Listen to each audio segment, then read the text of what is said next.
Acclamons la parole de Dieu. Louange à toi, Seigneur Jésus.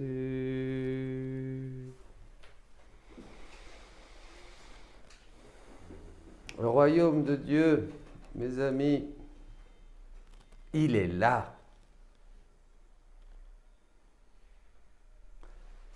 Pour quelques élus. Pour les autres, il n'est pas là. Il n'y a que chaos, virus, menaces, guerre, des choses terrifiantes à venir. Demain, après-demain, il est là, il est ici, il n'est pas là. N'y allez pas. Le royaume de Dieu, il est là. Pour ceux qui veillent, pour ceux qui ne se laissent pas distraire par les commentaires, par les mauvaises nouvelles, par tout un tas de choses qui courent de droite et de gauche. Le royaume de Dieu, il est en moi. Personne ne va me faire peur. Je l'ai quand je veux, le royaume de Dieu. J'ai par l'Esprit accès directement au Père.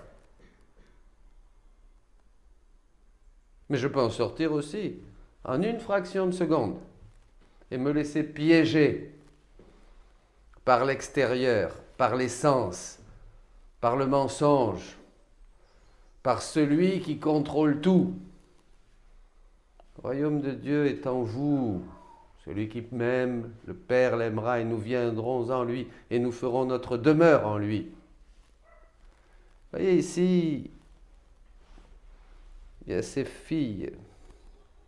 Il y en a qui sont insouciantes, elles se laissent distraire parce qu'elles ne sont pas dans la veille, ne sont pas dans la prière, elles ne sont pas alignées, ne sont pas centrées. Elles sont explosées, dispersées. Elles sont partout, elles sont nulle part. Vous voyez ? Et les autres, elles ont de l'huile. Elles ont pensé. Elles veillent. Même si elles s'endorment. Le psaume dit « Je dors, mais mon cœur veille ». Ce sont celles qui sont amoureuses. Celles qui cherchent vraiment le Seigneur. Celles qui vivent abandonnées. Vous voyez, aujourd'hui, il y a une génération spirituelle, mais c'est des gens qui sont tout le temps préoccupés et tout le temps à la recherche d'une réponse spirituelle. Nous avons tout dans le Christ. Le Christ nous a tout dit. Tout. Nous savons tout. Il suffit d'être, de rester, de demeurer avec lui. L'heure, le jour, je ne sais pas. Si lui-même ne le savait pas, qui c'est qui va le savoir? On est plus que le Christ? Je ne sais pas. Et le royaume de Dieu, il est là. Il vient. Et ceux qui veillent, ceux qui sont attentifs, ceux qui vivent dans le conseil de Dieu, ceux-là, ils le sentent, ils le voient, ils le touchent. Ils ont compris qu'au milieu du peut-être un des plus grands chaos de l'histoire, le Christ est déjà là. Il vient, il nous donne des dons exceptionnels. Le don de sa divine volonté, bien sûr. Exceptionnel comme jamais il n'a donné auparavant à ni aucun saint, ni aucun docteur. Personne n'aurait pu penser cela. Et qui c'est qui va découvrir ce royaume de Dieu qui est maintenant accessible, palpable, dévoilé, tout l'intérieur de Jésus, tous les secrets de son cœur? C'est un royaume spirituel, évidemment. Si on est dans l'extérieur, si on est dans les sens, si on est dans la distraction, si on est dans la peur, si on est dans les influences de droite et de gauche, si on n'est pas centré, si on n'est pas radicalement pour le Christ, si on ne suit pas le chemin des disciples, si on n'applique pas la parole de Dieu telle qu'elle nous a été révélée par Jésus, eh bien, on est partout et on est nulle part. Et quand vient le moment, eh bien, on fuit. On a une foi, d'accord. On nous a refusé le culte de la messe. C'était prévisible. Vous pensiez qu'ils allaient dire oui. Mais attendez, mais ça fait partie du plan de Dieu. Pensez qu'on allait faire une pétition et le gouvernement qui est tellement, et tous nos gouvernements qui sont tellement dans une idéologie qu'ils ne comprennent même pas d'ailleurs, eh bien, ils se disent, oh ben oui alors, oh ben non, c'est vrai quand même, on va leur donner le culte du dimanche. Ça ne va pas la tête. Mais non. Et Dieu le sait. Ça fait partie des persécutions. Relisez, nous allons relire, là, ces jours-ci, un autre enseignement sur la grande tribulation, hein, qui sera bientôt disponible.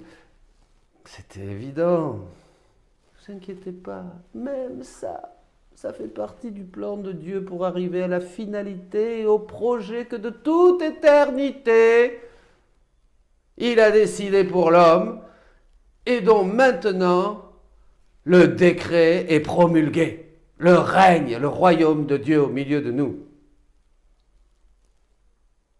Il y a un décret divin. Il y aurait une alternative où le diable est très fort et alors à ce moment-là, Dieu agit et change pour s'adapter et les hommes sont très, très loin de Dieu. Ou alors, en fait, de toute éternité, et c'est ça qu'il faut croire, Dieu sait ce qu'il fait et sait quand il va le faire. Dieu ne change pas. Dieu est un seul acte. C'est ça qui caractérise la divinité. C'est qu'il est éternel et il est un acte.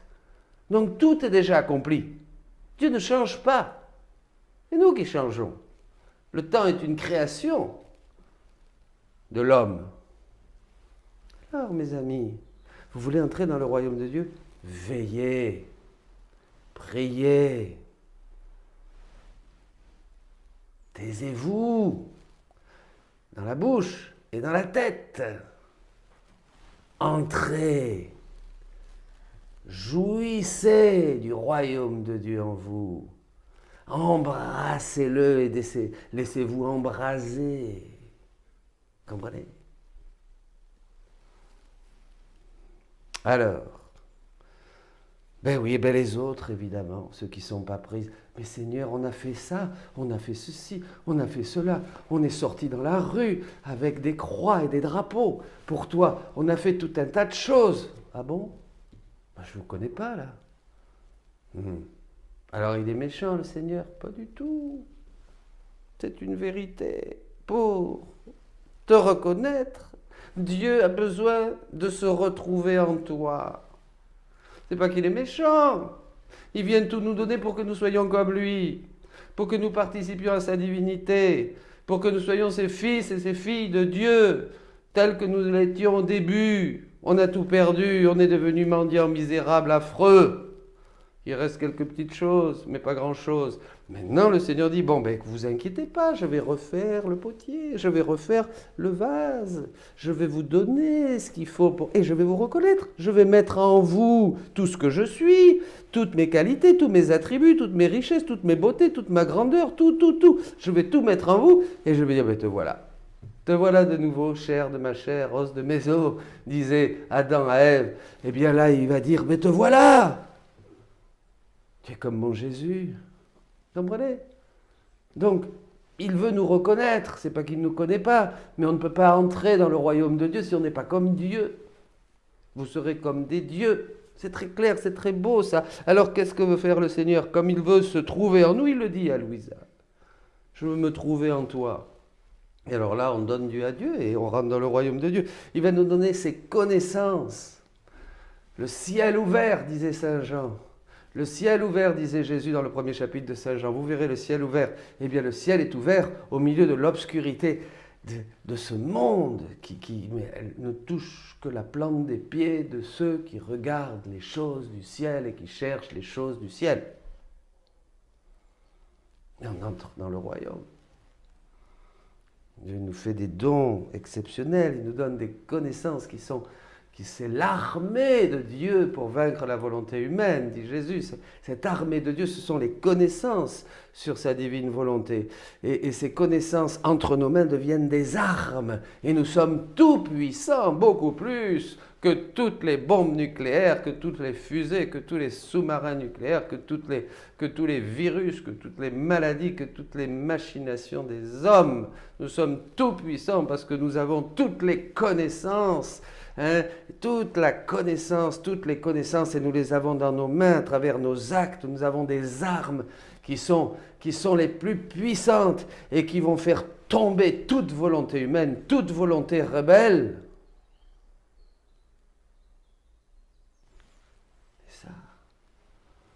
Nous sommes des hommes à l'image et à la ressemblance de Dieu, si nous voulons. Mais si nous ne voulons pas, nous nous laissons bestialiser et nous devenons des démons. Des opposants à Dieu, refus de Dieu. Voilà, préparant le règne et l'idéologie de l'Antéchrist. Ne vous affolez pas. La vie éternelle, c'est qu'ils te connaissent, toi, Père.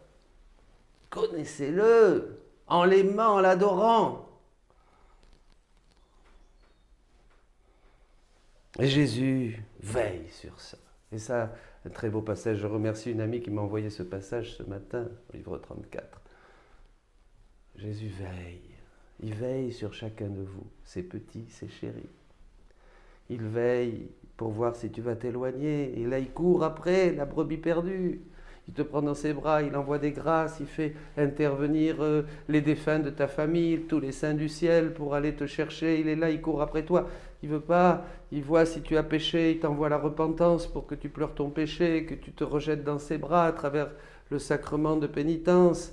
Il veille pour que tu n'oublies pas la Vierge Marie, que tu pries ton chapelet tous les jours pour les autres, pour le monde, pour glorifier Dieu dans la divine volonté. Il te donne des saints, il te donne aujourd'hui le livre du ciel pour que tu puisses aller plus loin. Il veille, il tourne autour de toi, tout, à chaque moment. Il ne peut pas supporter que tu t'éloignes de lui. C'est fou. Celui qui veille vraiment, c'est pas nous veillons, mais c'est Jésus qui veille sur nous. Il n'en peut plus de veiller. Il souffre, il palpite, il s'agite, il angoisse, parce qu'il nous veut. Si, je vous disais ce que disait Saint Jean de la Croix, si tu cherches Dieu, sache que Dieu te cherche bien plus encore. La quête de notre cœur, ce Dieu qui cherche notre cœur, on n'a pas idée, mais c'est insupportable, c'est une torture, c'est un martyre continuel.